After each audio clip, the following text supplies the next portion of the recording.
Hello, friends, and welcome to Season 8 of the Juicebox Podcast. This is episode 605.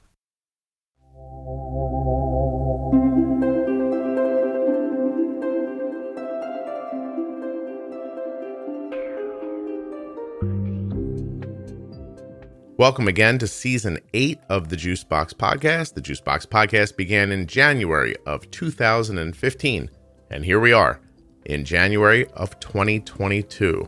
Happy New Year to everyone, and thank you for listening to the show.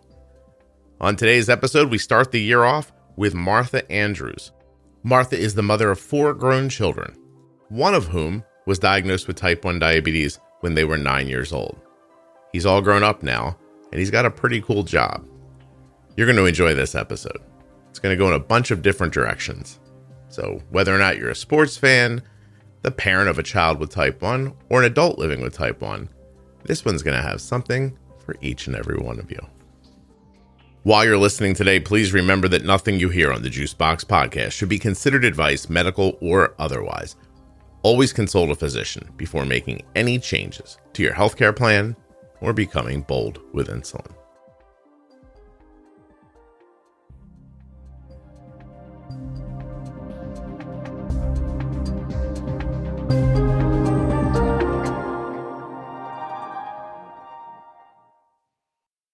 This episode of the Juicebox Podcast is sponsored by the Dexcom G6 Continuous Glucose Monitor. Please head over to dexcom.com/juicebox to learn more and get started today. The podcast is also sponsored by Omnipod, makers of the Omnipod Dash. You can find out more and again get started at omnipod.com/juicebox. There are links in the show notes to these and all of the sponsors of the Juicebox Podcast. You can even find those links at juiceboxpodcast.com. I'm Martha Andrews, parent of a type 1 diabetic, and live in Scottsdale, Arizona. Hi, Martha. Thank you for doing this. Sure. I really appreciate it. Let's see. Where do we start? How many children do you have? I have 4. 4. Are they reasonably spaced together? They're each about 2 years or less between, but 2 grades between each of them. That seems reasonable to me. Enough time to catch your breath, right? Yes. But not so It didn't much. seem reasonable at the time, but yes, now that I've gotten past all of the hard stuff, it seems reasonable. Did it feel like you were just doing the same thing over and over again as they were growing up? And getting worse and worse at it. You were getting worse. Well, were you getting worse at it, or did you just care a little less as it went on? Well, it's just, each one had their own individual issues that you have to deal with, and getting them all through them at the same time and dealing with it. It just became a lot of work. It was fun. It was a lot of fun, but every time it's like, I don't know if I can keep doing it like this. No kidding. Well, of the 4 children, you have one with type 1. Do any of the other kids have other autoimmune issues or type 1? None. No. Nope. Just Mark. Just Mark. Okay. Where does he fall in the line of the 4 kids? He's my youngest. He's the baby. How old's the oldest? He just turned 32. Okay. And Mark's 26. Is that right? Yes. Okay. Are all of the kids athletic? Every one of them.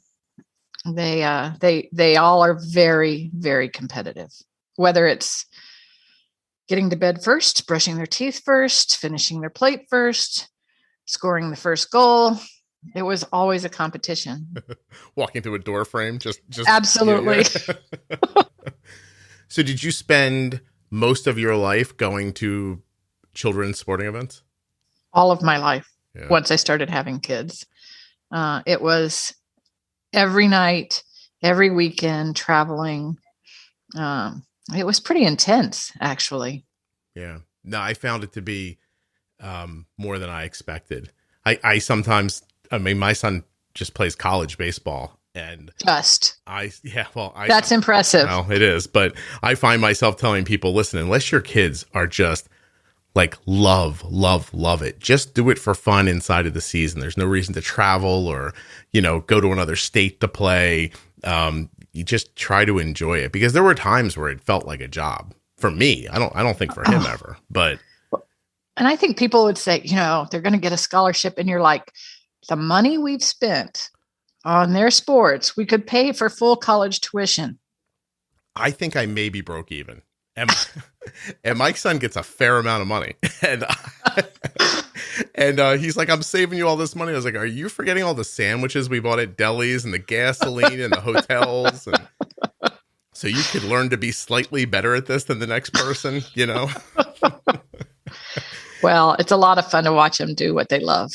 Yeah, I have to say that Cole's a senior this year. So the spring coming up is, his last of his undergrad year. Because of COVID, he's going to have some NCAA ability to keep playing, right. They gave him back some of their eligibility. So I'm kind of hoping he'll maybe go to grad school or something and play a little more, or I don't even know what. I just does he have plans to maybe go professional? It's his whole. I'm going to tell you that I don't know. I could have got him into college if he wasn't playing baseball. And he's a very good student taking a fairly difficult. My son's getting a quantitative econ degree. Oh my gosh. Yeah. And I still tell you, I'm not sure he would have went to college if he couldn't have played baseball. So it is what he thinks about. That's awesome. Yeah. So we'll see. I know he's going to try until he fails or his body blows up. Right. I've come to the conclusion that there's no amount of anything that's going to get him to stop. So we'll see what happens, but he's not. It's what it takes. You have to be driven for sure. He's got that part. That's for sure. He didn't grow quite like your son did, though. Did the boy come out that size, or what happened there? He was a nice size when he was born, but from shortly after he was standing, it was obvious that he was pretty much taller than everybody else. Bigger than your husband? Yes. Okay. And you're not a particularly tall person. I'm 5'10". I'm the shortest. My daughter's 6 foot.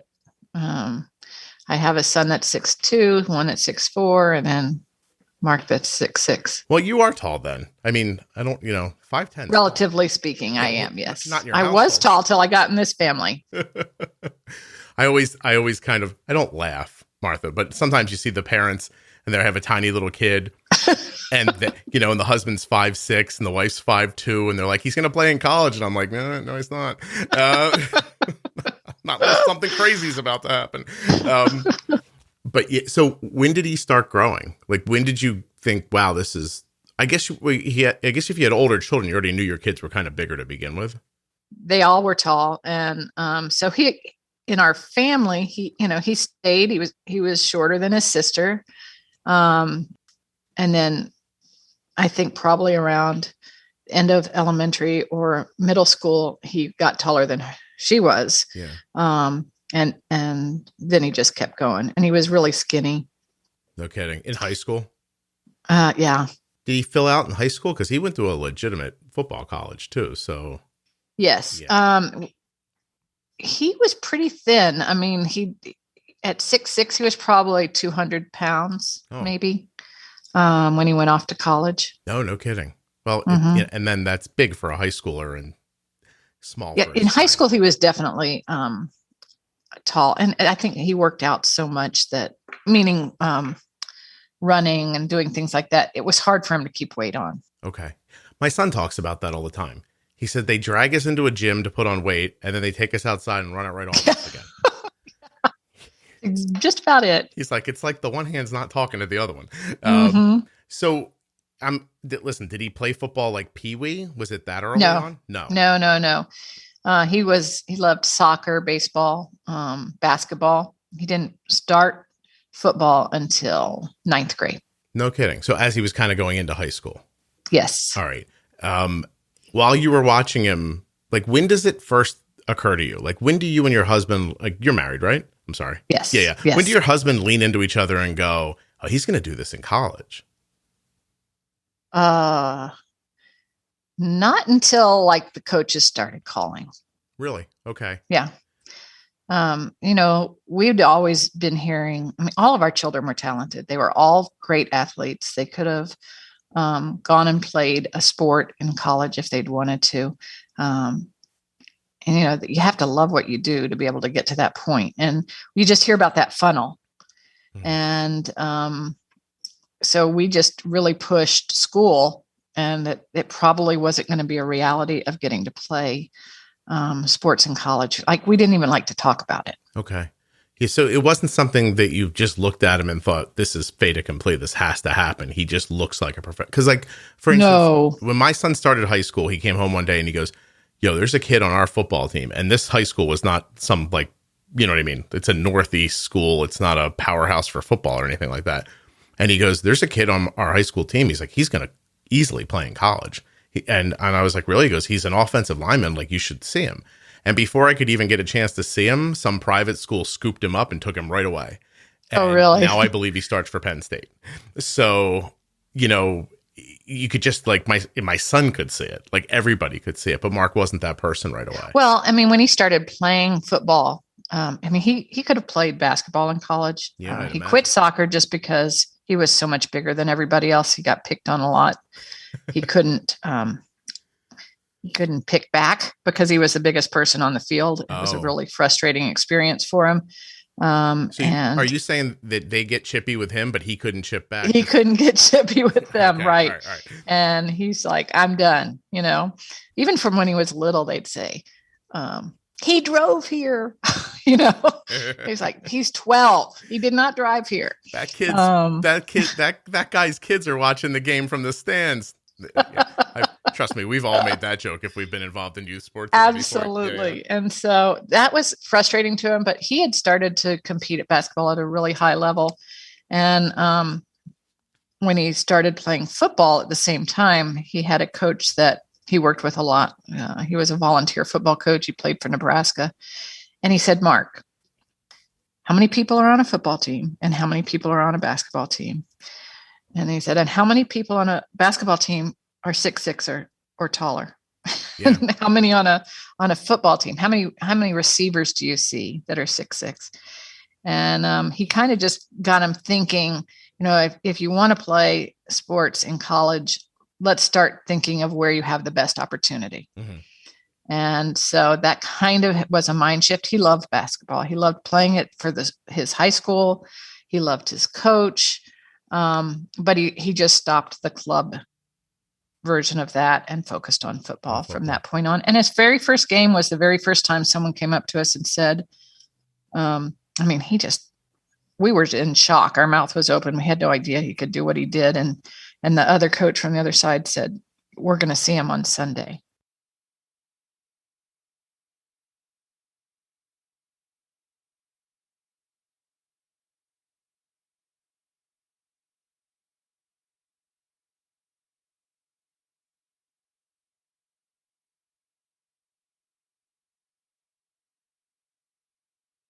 I think people might imagine it's just the size, but there's a fluidity and an athleticism and, you know, speed. Like, where it becomes really uncommon is to be all of those things at that size and have the drive to do it and everything else that comes with it. It's right. It's an uncommon mix. Are your other children magically good at other things? Are you a witch? Like, what is it we all don't know about? You know, do you sometimes look up and think it's crazy?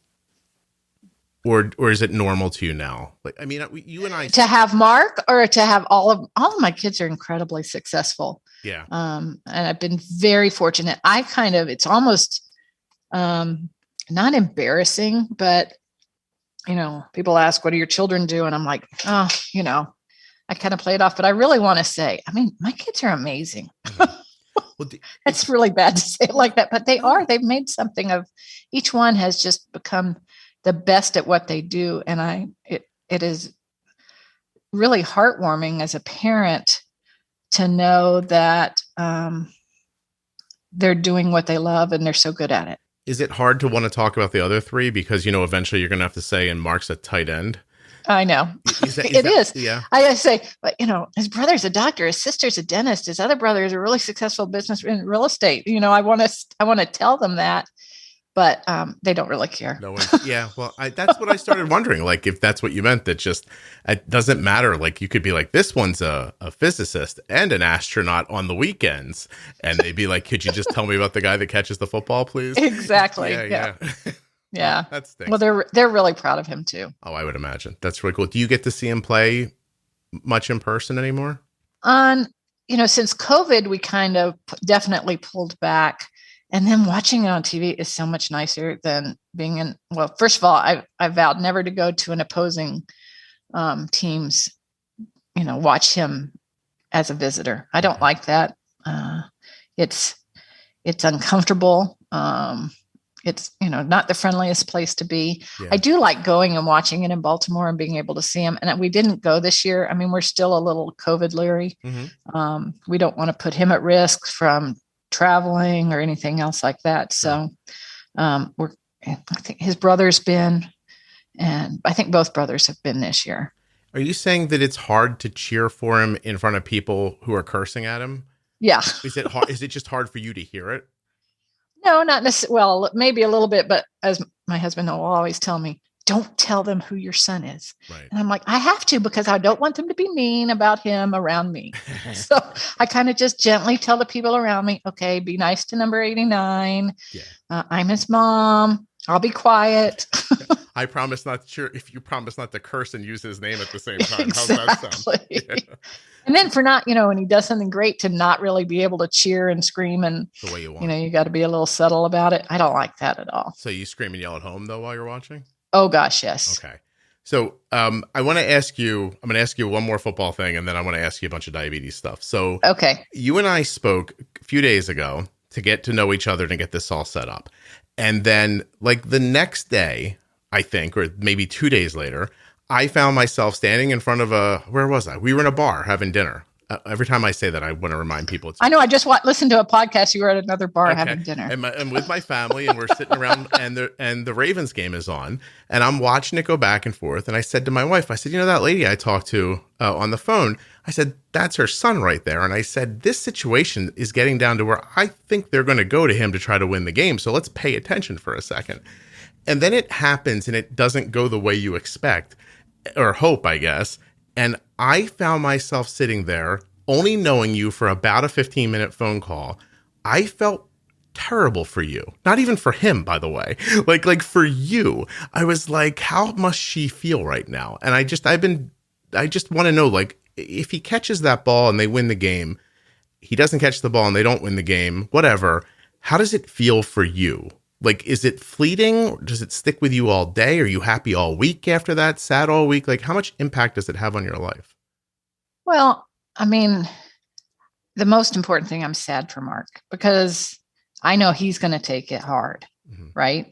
That, if he makes that play, he's like a hero and everything's fabulous. And I'm always looking, I don't really care if we win or lose. I want him to be healthy, and I want him to play well, and I want it to be over. Yeah. Right. That's the most important thing for me as a mom. I'm sad for him.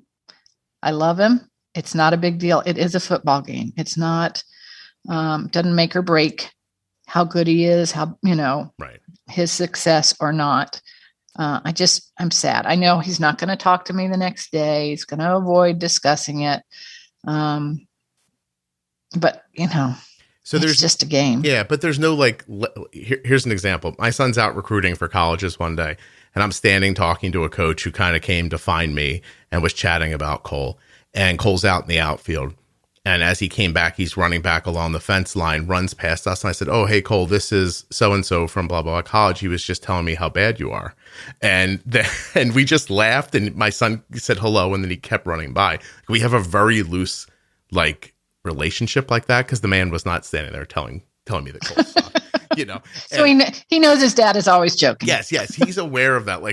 I just was I put myself in your position. I was like, I wonder if I would have been just stay quiet, so it was interesting to hear your response to that. And I also think it's interesting because I talked to a number of Steelers fans after the game, and every one of them, just because I kind of steadfastly was like, oh, the rusher kind of threw off the quarterback, and he's like, I don't think it was that, he's like, it could have been caught maybe, but it was funny how they were on his side, even Steelers that's fans. Nice. It was very interesting. And then that made me think, there's a guy in a grocery store all over this country having a conversation about your kid.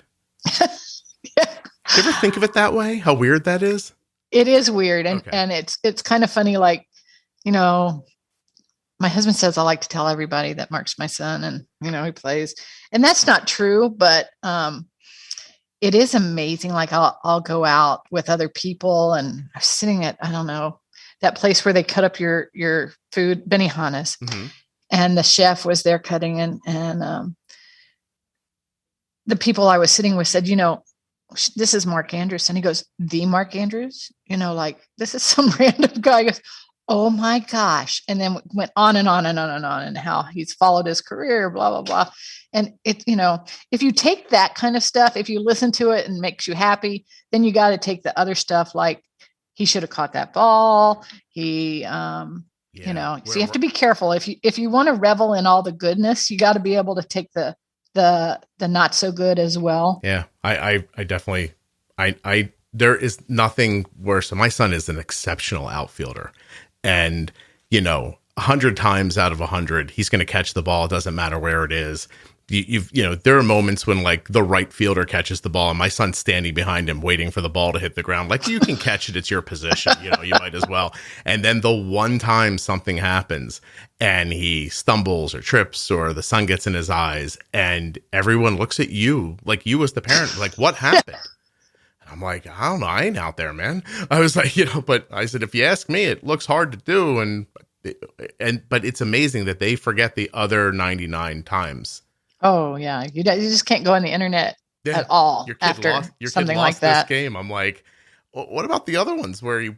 All right, never mind. But see, and that's not your T1D. So like, if Mark drops a catch, I'm thinking, should he go test? Is something going on? If he drops two, I'm almost on the phone to the trainer. He needs to test. I don't like the way he looks. Yeah. So he's 9 years old when he's diagnosed. Is that right?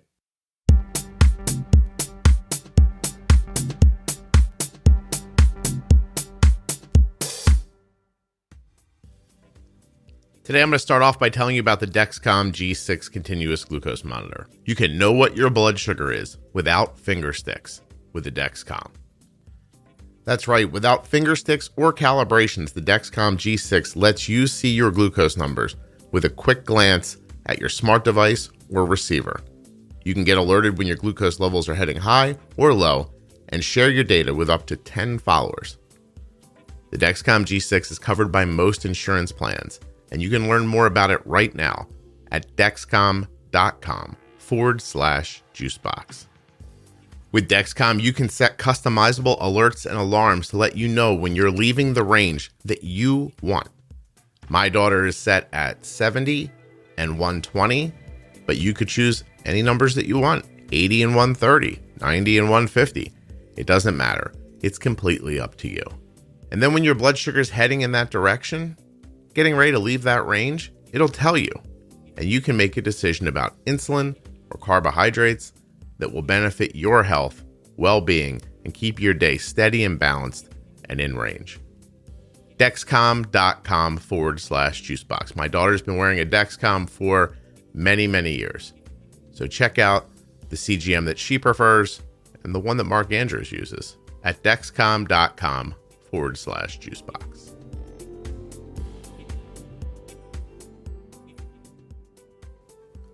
Now, if you'd like to check out the insulin pump that my daughter has been wearing since she was how old? 4? I think so. 4 years old. That's a long time ago. She's like 17. If you want to check out the insulin pump that my daughter has been using for a very long time, you're going to want to check out the Omnipod at omnipod.com/juicebox. There you can read all about Omnipod, the Omnipod Dash, and find out if tubeless insulin pumping is right for you or your loved one. It is for my daughter, and it may well be for you as well. Now, if you find yourself thinking, oh, Scott, I do want an Omnipod, but I'm waiting for the next big thing from Omnipod, so I'm not going to get started right now. Well, the good news is there's no need to do that because of the Omnipod Promise. And the Omnipod Promise is simple. There is no need to wait for the next big thing with the Omnipod Promise. You can upgrade to Omnipod's latest technologies for no additional cost as soon as they're available to you and covered by your insurance. Terms and conditions apply, but you'll find out more at omnipod.com/juicebox.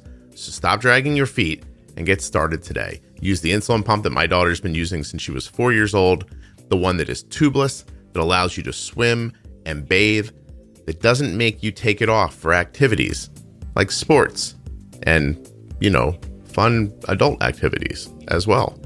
You can just keep getting your insulin the way you're meant to with the Omnipod. If you need links to Omnipod, Dexcom, or any of the sponsors, they're right there in the show notes of your podcast player or at juiceboxpodcast.com. But you can always just type them into a browser. Omnipod.com/juicebox. Dexcom.com/juicebox. All right, let's get back to Martha. Some of my favorite parts of this interview have not even happened yet. Yes. Okay, so that's, he was like, this is like 17 years ago. Does that sound right? 2004-ish?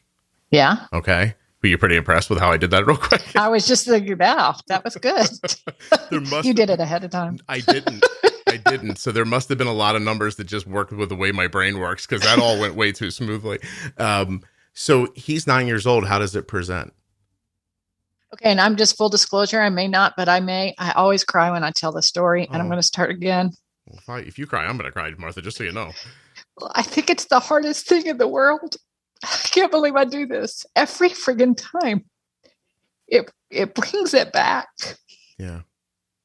Well, take your time, or you don't have to tell me either. I'll be fine. Okay. I've done it on national TV. I need to learn how to not cry every single time I talk about it. But okay. So it presented itself. He was doing baseball and soccer at the same time. And he was playing a baseball game, and his grandparents had taken him. He's a fourth child. Every one of us is at a different sporting event with one of the children. And she said, my mother-in-law said he had to go to the bathroom a couple times. I said, oh, okay, fine, thanks. And then she goes, and then we took him to a soccer game right afterwards, and he left and ran to go to the bathroom at halftime. He has never done that. Mm-hmm. And my mother-in-law says, I think he has diabetes. And we looked at her like she had grown horns and was so crazy. How did she get that from? That was the stupidest thing anybody could ever say. Yeah. Does she know something that did she have any, why would that pop into her head? I don't know. I mean, we were shocked, and we said, absolutely not. He had big circles under his eyes, and he, I think he may have even maybe wet the bed. I don't know, but it still just wasn't coming together. We were getting ready to go on a ski trip for spring break, and he came home from school on Monday, and he didn't feel good, and he didn't look good. So the next morning, my husband said, we better just get him checked, make sure nothing's wrong before we head out of town. And so we went and did some blood work and took him back to school. And my husband calls me. Sorry. No, I'm sorry. I didn't realize you'd get upset, or I might not have asked. It's okay. I'm not, okay. I mean, I talk about it all the time. Okay. And he said, Mark has diabetes. You need to go get him. Oh. Which I did. Yeah. I had no idea what it meant. I am one of those people that kind of goes through the world, and if it's bad stuff, I don't really look into it. Mm-hmm. If someone needs to tell me something, they'll tell me. And I kind of go through with rose-colored glasses. Yeah. Pretty optimistic about everything. So we go to the doctor's office. I still don't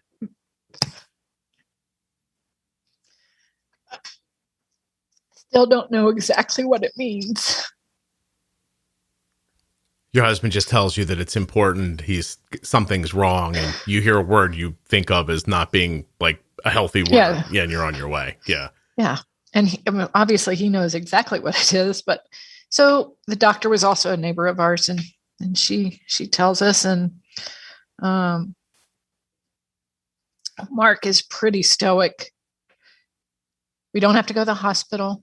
We go over to an endocrinologist, and they start educating us immediately. And I think he was more upset that we didn't go skiing because of it. He just, what do I have to do? Just give me the tools I need, and let's get over this. Yeah. Well, it's funny. My biggest concern would have been that my wife's mother was right about something. And then I would have never heard the end of that. That's what we were pretty shocked, actually. I just figured when your husband's like, we better take him to the doctor. He's like, my mom's been bugging me about this, and she said something. But I'm fascinated that your mother-in-law just like from peeing a couple of times was like, that's diabetes. Like, wow, Jesus. Yeah, she was a smart lady. She read a lot, and the fact that she called it, that was pretty impressive. And my husband's a urologist. No kidding. He knows about peeing. He knows what it means,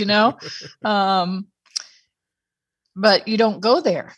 I was listening to one of your podcasts, and the woman said, don't look for a zebra. If it's a horse, it's a horse. You don't have to look for the zebra, or whatever she said. And that's so true. Yeah. Except if you have diabetes and you don't know it. When now it's a zebra all of a sudden because all of a sudden. Yeah, because a kid pees a couple of times. For most people, that just means they drank a lot or maybe ate fewer carbs and maybe a little more high protein that day.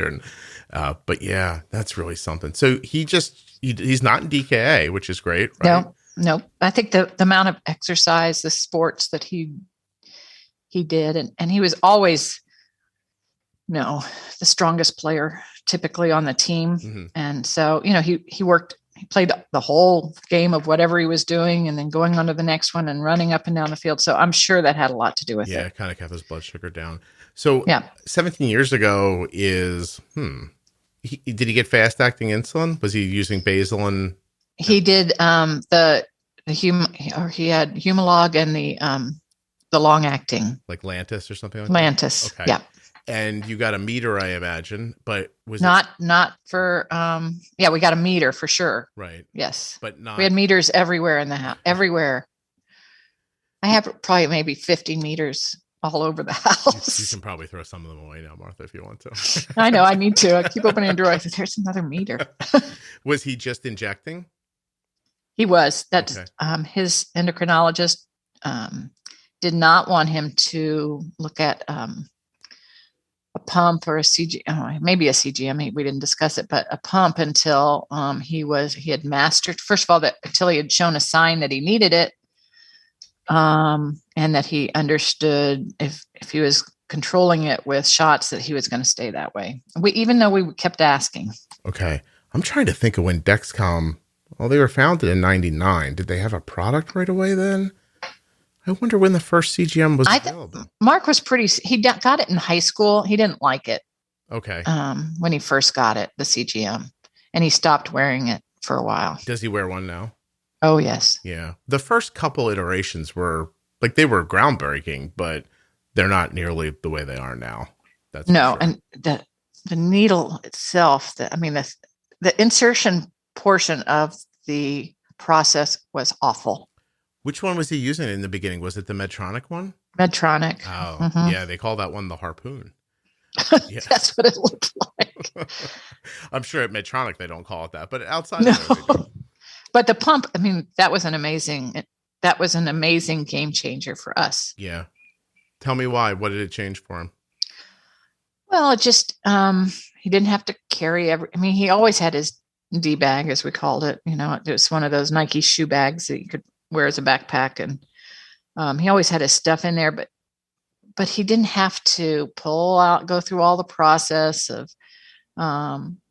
dosing for himself. If he could just do it by pressing a couple of buttons, it gave him a lot of freedom wherever he was, the people he was with, and I think it helped control taking the insulin. I think a teenage kid sometimes, they say they took it and they didn't, mm-hmm. or they miss a dose because they said they're going to do it and then they forget. Yeah. Just easier to have a pump on. He wears, I don't know what pump he wears now, I guess. T-Slim. The T-Slim. Is he doing Control IQ or is he? I think, he is. Wow. That's pretty cool. That's great technology. Yeah. His problem is he does take his pump off for hours at a time when he's at practice. Okay. So he switches up. He doesn't get his, he has to take long acting in addition. Oh, okay. So because to his pump. Yeah, his life is pretty specific. So he doesn't. I guess it's not that he doesn't want to wear it. I guess he can't carry that T-Slim. He can't carry that around. Yeah. I would imagine by the rules of the game, he's not allowed to, if nothing else. Yeah, I don't think we've ever tested that. There's just no way he's going to go around with that on him. Well, it's funny because if you've never met like a professional football player in real life, you don't have, because they're all so big on television, it's deceiving. Like how large they are and how they're gigantic. Yeah, and how fast they're running into each other. And yeah, you might as well just take that T-Slim out and like throw it on the ground and hit it with a hammer before trying to take it into a football game. But yeah, they're launching themselves at each other at amazing speeds, and it's just, you just have to meet one guy and stand next to him for 5 seconds before you think like, I'm not even a human being compared to this guy. Like, I'm not a man compared to this. I've had those moments around baseball players where I stand there and I'm like, I feel like a little kid, And imagine taking him up to college for the first time at a pretty big time college and seeing the people that were going to try and kill him. Obviously, it's like, as a mother, I'm like, we're turning around and going home. Well, yeah, because finally they're all as big as him, right? Oh, well, and they were they had huge beards. I mean, these were men. These were not like 18-year-old Mark. Yeah. Did he play? They had biceps as big as his thighs. Did he redshirt or did he play right away? He redshirted. Yeah. They're trying to probably get weight on him at first. Did he play 4 years or did he get drafted before he could? He played. He had redshirted 1 year and played for 3 years. Okay. So he was there for 4 years. Gotcha. What is his degree in?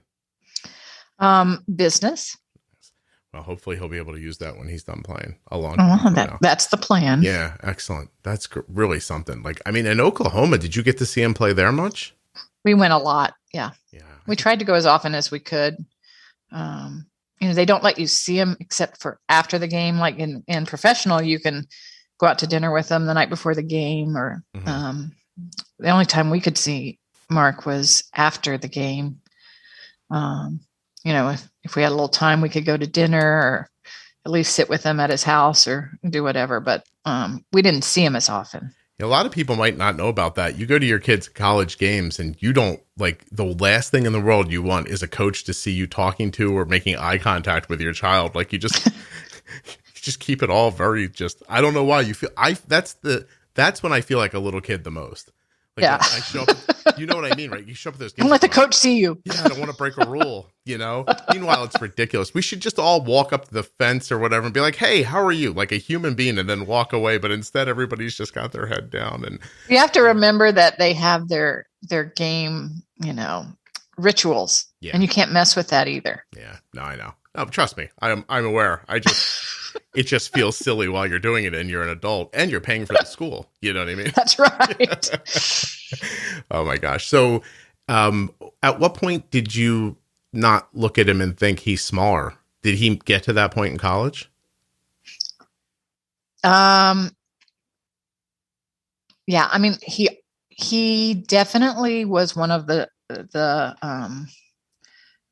taller players. Once he actually started playing on the football field, after his first year, I mean, he had put on weight. He was strong. He definitely was one of his good buddies is Orlando Brown, who plays for Kansas City right now. And he was 6'8", He's probably the only one that made Mark look small. Yeah. But other than that, I mean, Mark was, towering in that huddle. Yeah. Well, that's what makes him special, honestly, is that he's that big and he moves well. You know what I mean? And he can run. Yeah. Because, guys that size, I mean, for the most part, end up blocking usually, and being more linemen or he's just, he moves like he's not that big. So and I think that's soccer and basketball. Yeah. Yeah. From playing. I mean, I think sports. It's made a big difference in his foot skills and his speed. Yeah. That's really interesting because they try to tell you all the time not to just put your kid in one sport. And mostly no one listens. Yeah. Everybody gets it into their head that they can turn this kid into a thing. But I'll tell you right now, like, I don't think you can. I think you just, you can get better and you can work hard and all that stuff, but you got to start with the right pieces. You can't just put it together from out of, like, I could not suddenly become a bodybuilder. You know what I mean? Like, I could work as hard as I want. It's never going to come together for me. Now, that's not necessarily true. Oh, Martha, I don't know. I'm pretty sure it's true. I mean, you take all the right supplements, you get a good trainer, you work really hard. Who's going to make you this might podcast? Be able to. Who's going to make this podcast while I'm busy doing all that? My gosh. All right. I'm sorry. So he gets diabetes, 9 years old. How's the management work then? Is he doing it himself? Or are you supplementing him, or how does it go? Well, I mean, the whole family steps up. We're all involved in the education portion, including his grandparents who lived just down the street from us. We all learned what needed to be done, but bottom line, it was Mark that did it. And he started from the very first shot, giving it to himself. Occasionally he needed help, maybe inserting once he got in a pump. But for the most part, he did it. And I would say the details, like the numbers, the different things we had to remember, that was really my responsibility. Mm-hmm. Just, but we always had someone with him. He went from being the fourth child we dropped off at places to being the fourth child that always had a brother, sister, mother, or father with him. Yeah. Did anyone resent that, do you think, or was everybody kind of on board? Oh, no. Yeah. Everybody was on board. Good. That's amazing. So he goes, I mean, is diabetes a focal point of his life through high school, or is it in the background? I'd have to say it's in the background. Was it a focal point of my life with him in high school? Probably. But, it was something that Mark did, and it really had nothing to do with, he tried not to let it affect, schoolwork or sporting things or being with friends. He took good care of it for the most part. I mean, it's a hard disease to be really perfect at, of course, yeah. Because it throws curveballs on a daily basis. But it wasn't, I would say 90% of the school didn't even know he had diabetes. Okay. And it's certainly not something he hid. Right. Yeah, just something, it just didn't come out a lot. No. Yeah, I get that. How about, I guess I should ask you first, because it's before CGMs and everything else. Did you sleep much, or were you? You know what? I'm a terrible mom. I have to tell you, I don't think I woke up one time in the middle of the night to test his blood sugar, unless he was sick.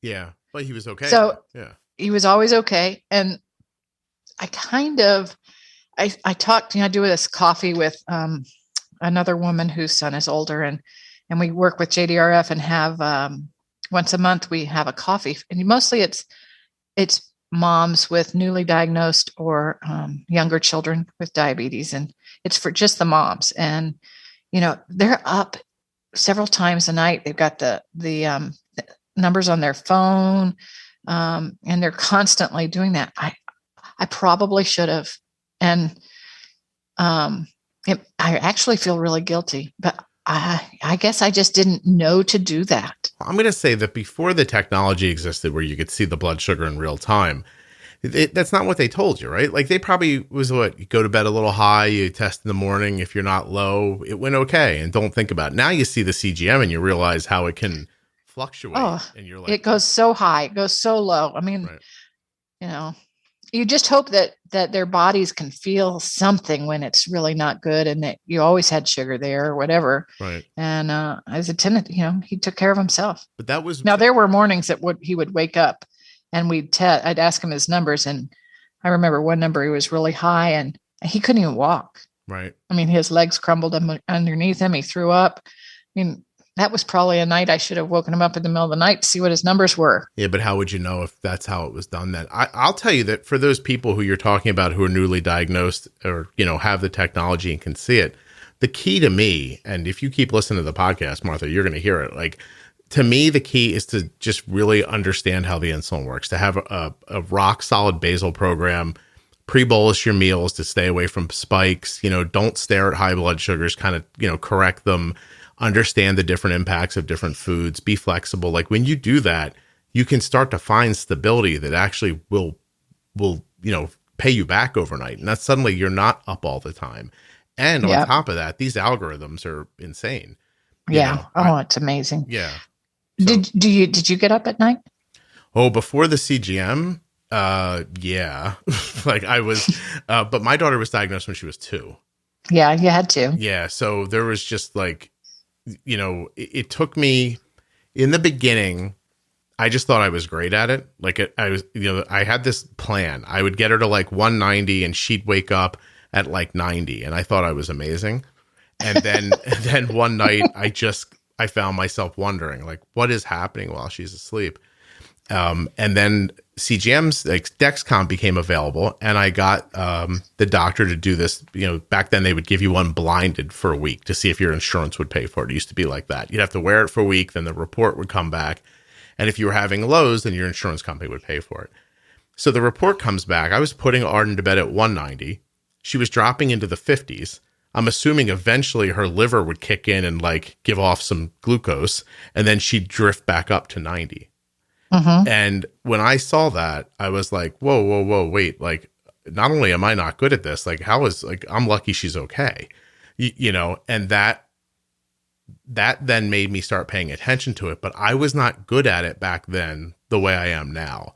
It took me a while to figure out how to create real stability and to keep blood sugars at a lower number stable without a risk of like, a quick fall all the time, and how to manage carbier stuff. I'm sure your son must eat like a horse, I'm imagining, right? Like, so like, how do you bolus for all that stuff, especially as they're growing, stop a spike without there being a low? Like there's episodes of this podcast that are all about just management stuff. And I find that they're not just valuable for me, but for the people listening too. So, I mean, so your daughter doesn't have a lot of highs and lows. She just kind of maintains pretty level. Yeah. The way control. The way we think about it is I don't want her to be under 70.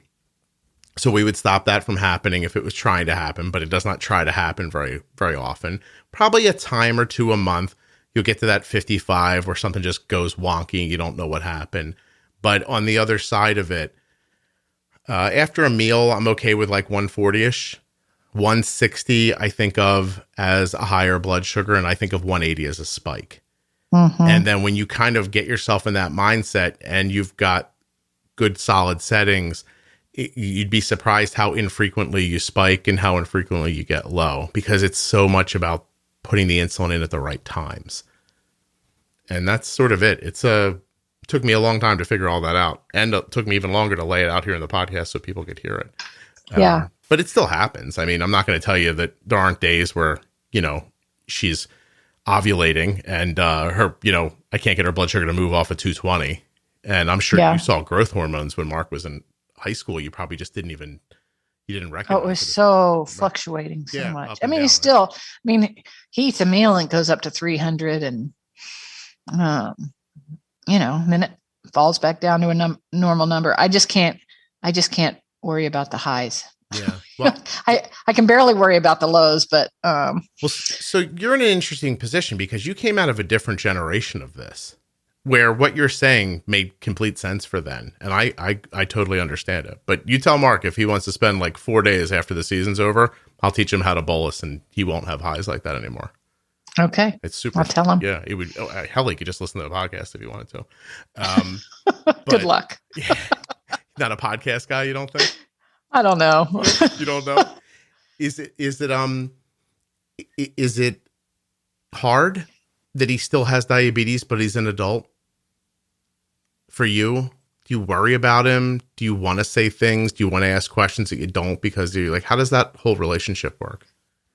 Well, I knew he was going to have diabetes as an adult. I mean, I never even thought it was going to be an option. Right. Yeah. So, diabetes is the one thing I don't ever hesitate embarrassing myself or contacting him when I'm not supposed to. It's my job. Even if, I know he disconnects me sometimes, but I'm not going to keep my mouth shut. I'm going to, I'm always going to step up if I think he needs, to treat more, or, I'll keep calling if he's asleep and his numbers are low and he's not answering, I'll keep calling and I'll keep calling. I'll call a neighbor. I'll call, I'll do things. He probably is cringing, but, I have no problem doing whatever it takes for me to make sure he's healthy and safe with his diabetes. That's amazing. Also, I think it's hilarious that he takes you off from seeing his. Yeah, he does. And one time I said, "You need to turn me on." I'm like, "Oh my God, that didn't sound right." But yeah, his brother and I keep his numbers. And, okay. So he says, "You call him." I said, "No, you call him. No, you call him." I'm imagining at times he's gotten a text that says, "Hey, mom's worried about your blood sugar. You got to do something." I'm tired of hearing. Oh, absolutely. 100%. Mom's on my case. Will you please take some sugar? It's just kind of like, it's interesting to hear. I mean, listen, we haven't said it directly the entire time we're talking, but the reason I wanted to have you on is because your relationship and your life and his accomplishment it's so tied to what people worry about when their young children are diagnosed, right? Am I, or is this disease going to slow my kid down, keep them from accomplishing something? And, people love to hear, I think, from athletes with type 1, because it's that thing we all kind of just, universally agree. Like, it's amazing. Like, I don't know. I love football, but off the top of my head, what are there, 30 teams ish in the NFL? 32. They each carry probably one starting tight end. Your son is one of the 32 best tight ends in the world. You know what I mean? And I think you could have an argument he's probably a lot closer to the top than he is to the bottom. So, like, that he did that with diabetes, and in a time when they didn't have glucose sensing technology nearly the way it is today. Like, I know people are going to hear this and feel good, like that maybe my kid has a real shot, or there's things I could be doing that I'm not giving myself credit for being able to do. It's lovely of you to come on and talk about it, because I think it's that important to everybody. Well, I mean, it's important to Mark, and more importantly, right? Yeah. So, on his cleats, he said, for that, my cleats, he always puts on his cleats, "Diabetes is a part of me, but I will never let it define me or my dreams." And that's the message he wants to give to people, is that, I mean, certain kids have a lot of other complications other than just diabetes. They could be a celiac. They could have other autoimmune things going on. So, it's not just as simple as that. And sometimes it's not a sporting thing they want to do. It's that they want to go and be a fireman, or they want to go to the Army. And you think, how do you achieve that when you're dependent on insulin? I mean, are you going to be able to do that? What if you're having a low and you're out in the middle of nowhere? I mean, there's all sorts of things, but it doesn't mean it's impossible. It just means you got to figure out how to make it work. Yeah. And you may get a lot of no's, but then there's going to be someone that might give you that chance. And I think, with Mark, I personally, this is just coming from me, I thought Mark should have been drafted on the first day, a higher draft pick in the first round. Yeah. But I think it was maybe a little intimidating that he had type 1 diabetes. Martha, so let me tell you that I had a boy on about 6 months ago, Patrick Wicklander, a pitcher, and he went a lot lower.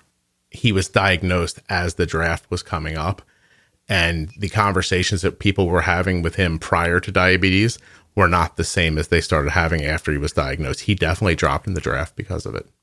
I firmly believe that is the case. But it only takes one person to believe in you, right? Yeah, for sure. Or to take a risk or whatever it is. You just keep trying and trying until you find that solution. The Ravens said it wasn't a factor. So I applaud them. They should have taken him first, but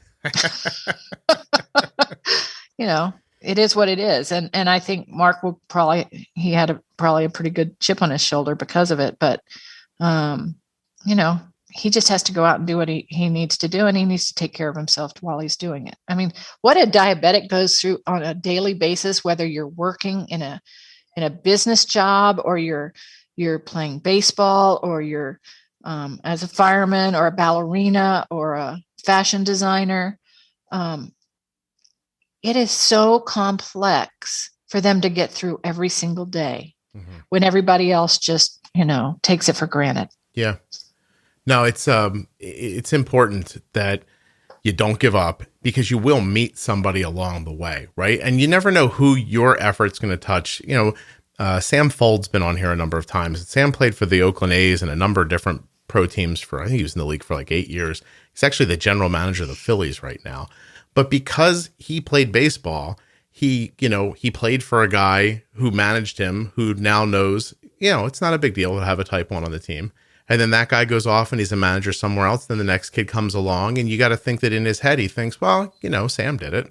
Maybe maybe the next time the draft rolls around, I mean, maybe there are 31 other teams that are like, geez, we skipped this kid because he had diabetes and we all should have taken him. Because by the third, he was taken in the third round, right? Third round. Yeah. So I take your point. I would agree with you too. And that means they all passed on him multiple times, maybe even. Before somebody took him. And now they're all, I mean, he is legit. I mean, I'm imagining, that, like your kid can really play. So, yeah, good. Let them all feel bad about it. Eat crow. Yeah. Yeah, no kidding. And other things too, not just diabetes. I mean, I don't know how you look up at him and think this is going to be a problem. I mean, he played at Oklahoma for all 3 years. Like he obviously knows how to do it. Yeah. And he was a Mackey Award winner. Was he? For tight ends. No kidding. He was All-American, unanimous All-American. And you wonder, what are you thinking? That it was fake what he did? So I could go on forever about that. I just won't do it. Yeah, I don't want to get you in trouble here, but was it palpable in the house when it didn't happen on the first day? Were you like did anybody, did your husband and you go into a closet and be like, this is the diabetes? Or like, do you know what I mean? It was uncomfortable on the second day. Okay. After, okay. So we didn't go first round, there's second round.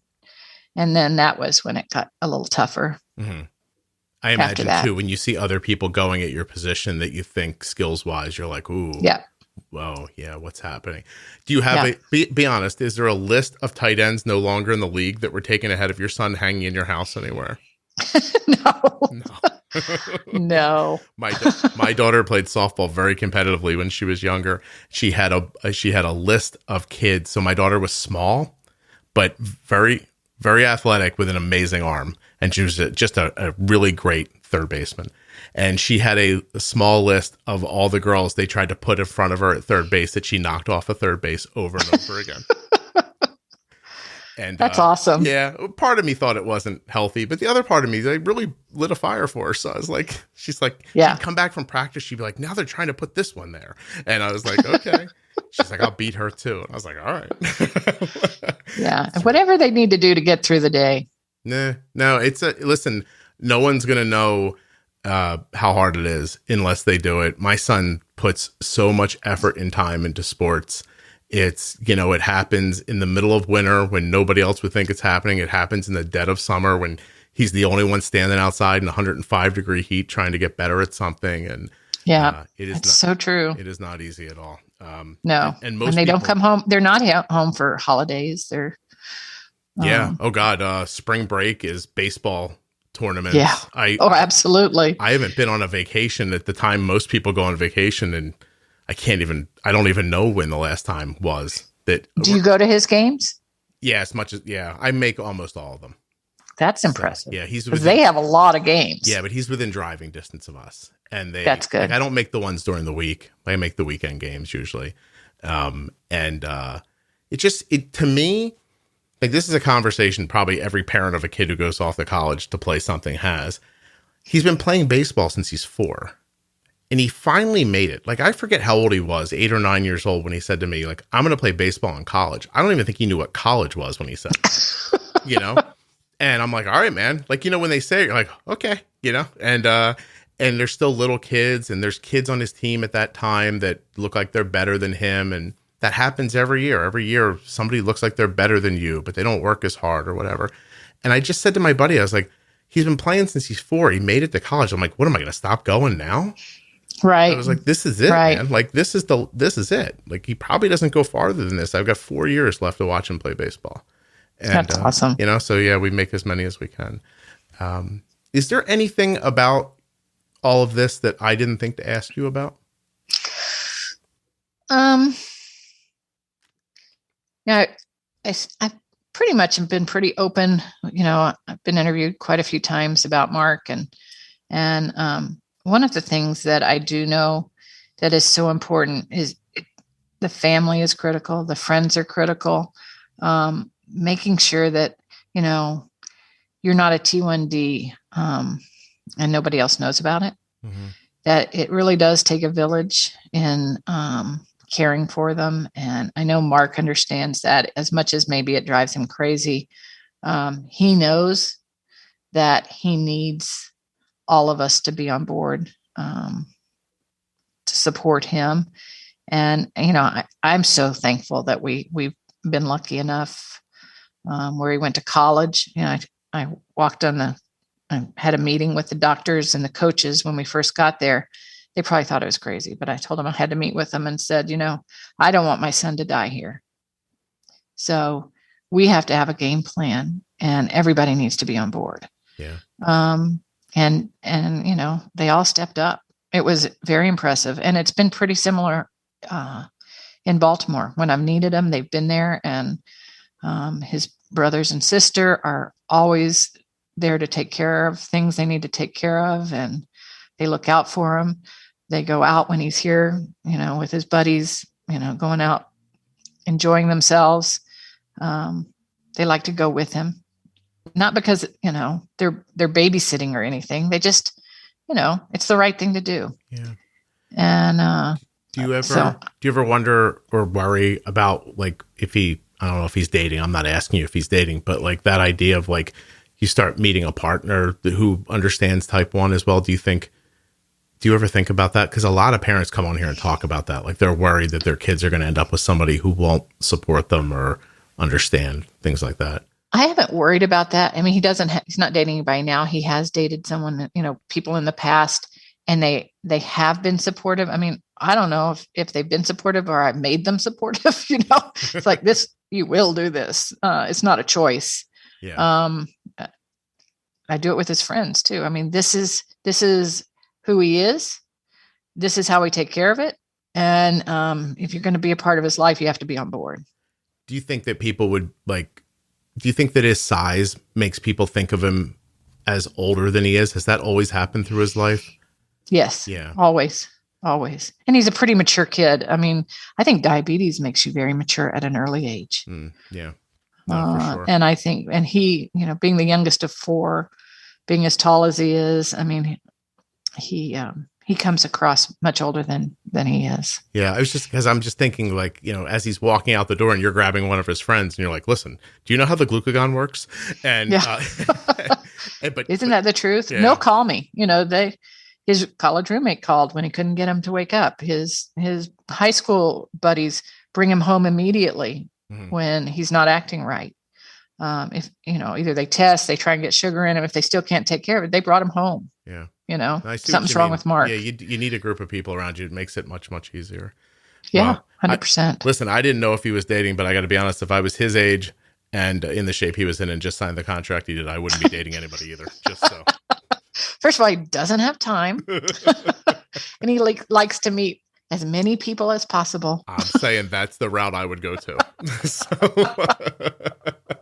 I think he's handled it just perfectly. Anyway, well, I can't thank you enough for doing this. It really was it's lovely speaking with you. Maybe we need to do this again. Actually, I was just thinking. You said you have a coffee thing. Is that like an in-person thing you do locally? We were doing it in person, and it was great.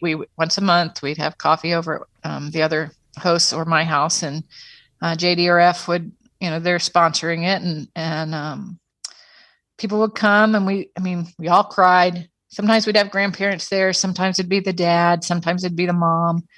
And we just, we'd have different topics. We have different guest speakers. We went to Zoom. I think their numbers increased because it's a little bit easier to be, someone that works can listen in. Sure. And it's just been for me, I need to, I don't know, represent someone who was scared to death to send their child to college. And I survived it. I was scared to death to let him drive. He's driving, all the things that I was scared to death to do, but he did. And we survived it. And he's excelling. So, I feel like it's my duty to help these moms who are just in the weeds when that first diagnosis comes through. And, whatever we can do to support that and let them know that we understand what they're going through. And it never goes away, but it's just not so intense once you understand it a little bit better. Yeah. I usually tell people that diabetes doesn't get easier, but at some point you'll get so good at it that it might feel easy once in a while. And, right. And just the idea that it alleviates a little bit once you get your footing and you really know what you're doing. And you've had some experiences that have led to more knowledge, and all of a sudden you start putting it together, and before you know it, you're like, oh, we're not bad at this. Right. Yeah. And, people need to know, what do you take for sugar? How do you travel? How do you do this? How do you do that? I mean, there's so many questions. You can't just sit and call your doctor all the time. Mm-hmm. And, so I think it's great when moms can talk, or they got one of those diabetes docs. What does that look like? And it's not what you think. It's hard work.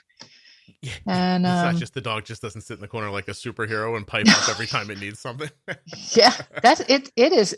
And that's what you kind of think. It's just going to solve all your problems, but it doesn't, Yeah, and so learning about that is so helpful. And if we can alleviate some of the questions and concerns, or give them tools to help it make it easier, then I'm all for that. Excellent. Me too. And you are going to reach a lot of people doing this. So you've done that today as well. I really appreciate your time. Well, it's always my pleasure. And you make me feel very comfortable talking to you. So I appreciate that. Oh, it's my goal for you to feel comfortable. Plus, how are you going to say that you think your kid should have gone higher if you're nervous? I need you to be nice because the whole time. Oh, am I going to get in trouble for that? Well, I don't know if you're going to, but the whole time I was sitting here, I was thinking like Martha, I'll just bleep this out later, but like through the entire thing, I'm like, how the did that kid go in the third round? Like, that doesn't make any sense to me. And then you said it, and I thought, well, how did I not think of that? Because I just interviewed a kid who said the same thing happened to him. And it's just, I don't know. I think it's because your son's built like a giant that I don't think of anything being serious. Like, I don't think of anything being able to touch him, but like, look how easily this happened, And I mean, listen, it's, I feel like it probably all worked out really well for him in the end, but it's also a tough game. Like, he could have, you know what I mean? He could have snapped his head off 9 games into it and never made any money. And, you could be sitting here, it'd be a different story. So well, I will tell you, when he was chosen for the Pro Bowl, which, was a huge, huge, huge, huge accomplishment. Yeah. It was the first time he felt validated in his professional career. And I think he'd always kind of felt like that, being picked, so many people, so many tight ends being chosen before him. Mm-hmm. And then he wins the starting spot at the Ravens, and he wasn't the first tight end. And he wins, and then he gets in the Pro Bowl. And for him, it was some validation.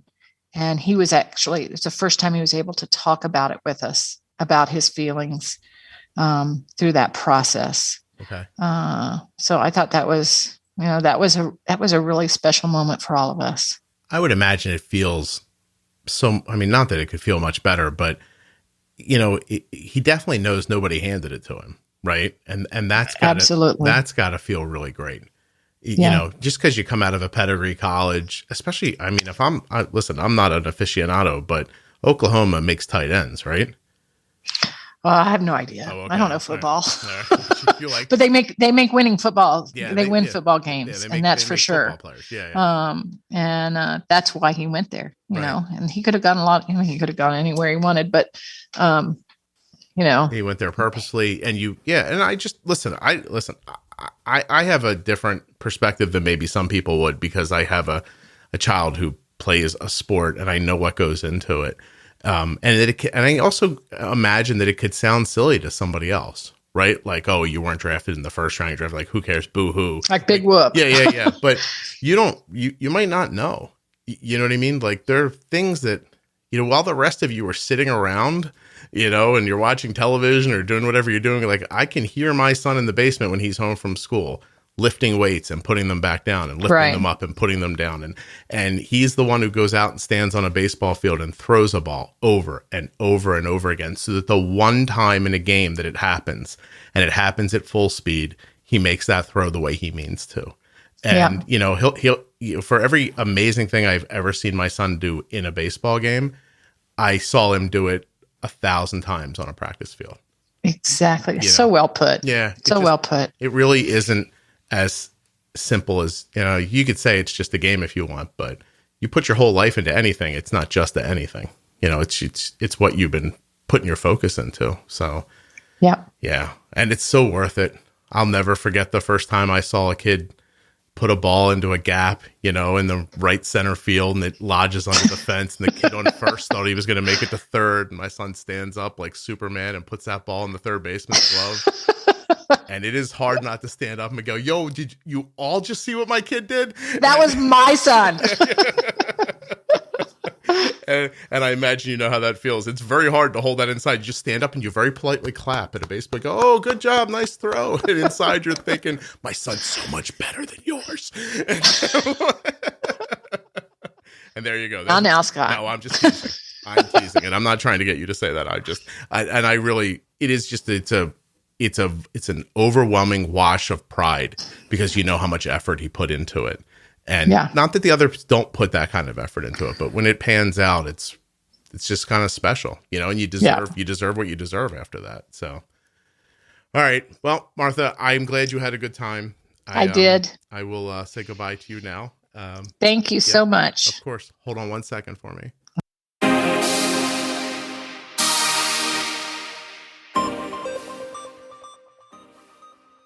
I am not afraid to set the bar high by coming out of the gate strong in 2022 with Mark Andrews' mom. How about that, right? An NFL football player's mommy was on the show. How cool is that? I want to thank Dexcom for sponsoring this episode of the Juicebox Podcast, and remind you to go to Dexcom.com/Juicebox to get started today with the best darn CGM that I've ever seen, held, touched, or looked at through the internet. And don't forget about that Omnipod Promise. Omnipod.com/Juicebox. If you've been wanting to switch to a pump or get rid of your tubing, there's no better time than right now to make that decision and get started.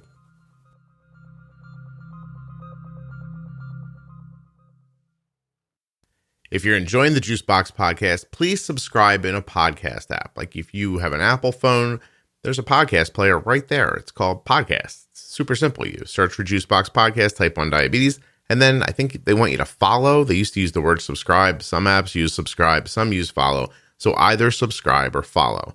Now, if you've got like an Android phone, you can listen in Spotify, or there's a ton of different apps, all made for podcasts and all free. You shouldn't have to pay for a podcast app. Please keep that in mind. So there should be an app on your phone, or one readily available for you to subscribe and follow in. Google Play, Amazon Music, Pandora, Spotify, Stitcher, iHeartRadio, Apple Podcasts, just to name a few.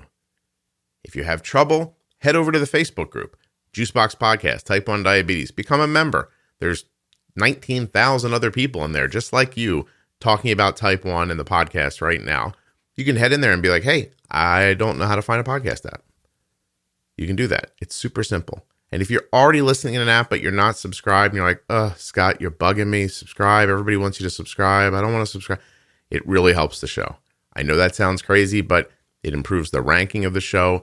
When the ranking of the show is improved, it attracts advertisers. It keeps advertisers. When you guys listen to the show regularly, It brings up my numbers. When the numbers are up, the show is attractive to other people. That helps the show come up in searches and be available for new type 1s and other people with diabetes who are looking for help and don't know where to begin. If you're wondering where to begin, everything you need to know about the show is at Juicebox Podcast, Type 1 Diabetes on Facebook. There's a whole section of announcements that just tell you, how to listen to management episodes on certain topics. There's going to be more of that this year. We're going to make doing some groupings of shows into certain topics so you guys can find them more easily. But in the end, subscribe in an app. New shows are coming constantly. Listen, share, be bold.